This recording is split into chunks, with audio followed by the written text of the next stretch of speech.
The director of the Yorkshire Arboretum is the headline speaker at next month's Shaftesbury Snowdrops Study Day at Shaftesbury Arts Centre. Dr. John Grimshaw has featured the flowers in several of his gardening books. I've been interested in snowdrops all my life, since I was a schoolboy, and looking at variation I could see wandering about the lanes in Surrey. And I started collecting them in a small way with pocket money, I guess, when I was quite, still at school. And there's been a very long-standing interest, and then that continued while I was at Oxford, and it got to know a few of the eminent galanthophiles of the day, Primrose Warburg and Richard Nutt. Got to know them quite well, and so that really put me on the road to becoming a galanthophile and fueled my interest in plants generally. And we know that snowdrops are beautiful. We see the reaction when people come to Shaftesbury and see them. What is it for you that makes them so special? Well, I think they are primarily, as you say, a beautiful thing, and it's just wonderful to see them coming up in early spring. Changing over from winter to spring is really, to me, the primary interest. And then, of course, you begin to delve in and find out about all the differences and all the variations you can get. So it becomes, rather more serious. But my primary pleasure in snowdrops is just seeing a great white mass of them in a woodland or churchyard or something. People will spend a lot of money on snowdrop bulbs and travel from all over the UK to events like the Shaftesbury Snowdrops Study Day. John explains why snowdrop fans, known as galanthophiles, have become so immersed in their hobby. Well, I think some of the other plant enthusiasms are less publicly visible, perhaps.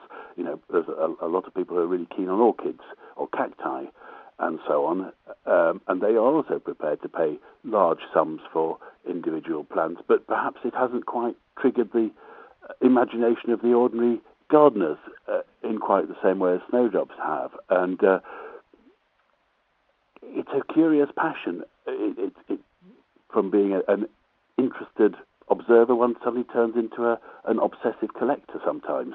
And people are prepared, when they're collectors, to pay large sums of money for something they really want.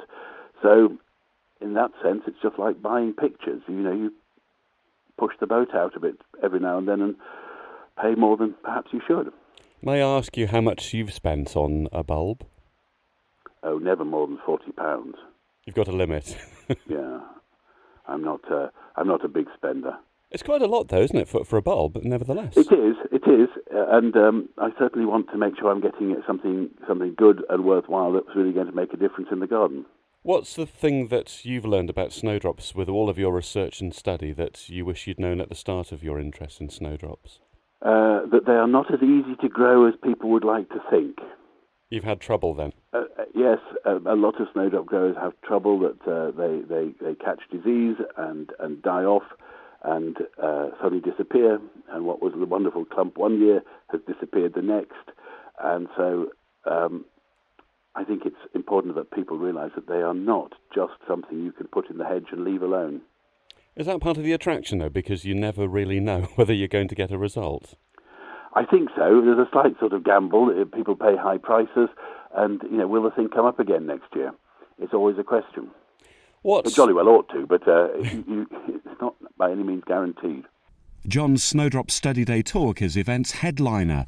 He'll share his thoughts on woody plants for the winter garden. Well, I think I like to explain to people that a winter garden is not just white in flower. It should be full of interest.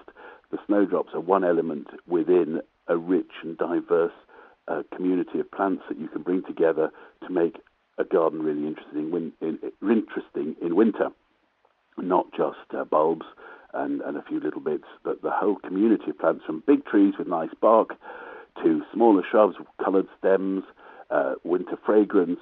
So many aspects of woody plants really complement the whole winter garden ensemble. So how would you term your forthcoming talk? Would it be something that's meant to inspire people, or will you offer practical advice? It'll be a bit of both, inspiration and practical advice along the way.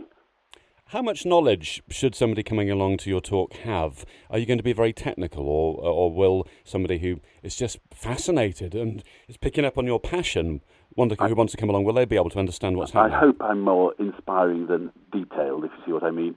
I want to convey an enthusiasm for a rich winter garden, a richly diverse winter garden, that is to say.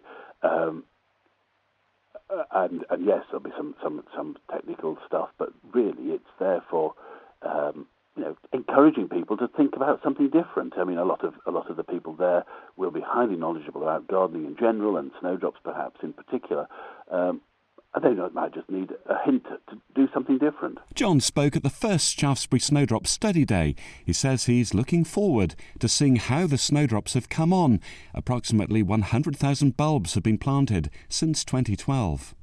It'd be very interesting to see the plantings around the town again, and in the Abbey, I think it's the Abbey there, isn't it? Where they were having a display when I was there before. Extremely interested. It's been an amazing, community project. It's very impressive. John's talk takes place at the Shaftesbury Arts Centre at 2:45 p.m. on Saturday the 8th of February. The Snowdrop Sale is in the Guildhall at the Town Hall on the same day. Event tickets are being sold on Eventbrite. You can find the link on the This Is Alfred website. Listen to Alfred.